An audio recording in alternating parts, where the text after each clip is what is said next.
Ayun,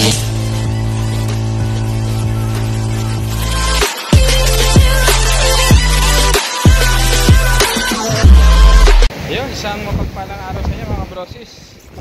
At pumasyal tayo dito sa tabing dagat. Natin malagay ng dagat. Wala, napakabangis ng alon. Galit-galit ng alon, no? Tingnan nyo naman ang alon.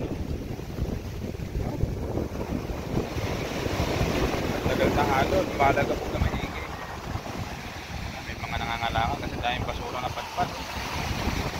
Mga sila ng plastic. Breakwater to, wala na, makatapunan na ng lupa.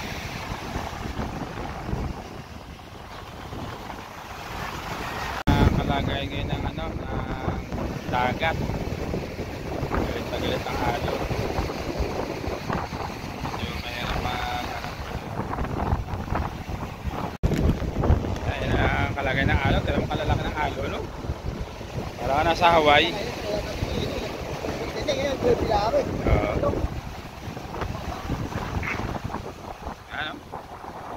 Hanggang doon sa may lugar na, laki ng alon.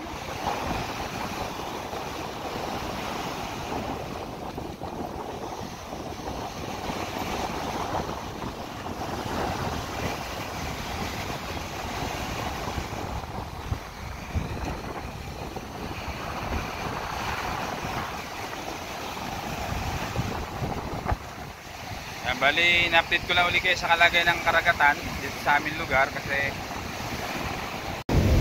hindi pa kasi nalis yung bagyo. Yan, kaya apektado yung mga daragat. Hanggang sa muli at paalam na kami. Jolly TV, bye bye.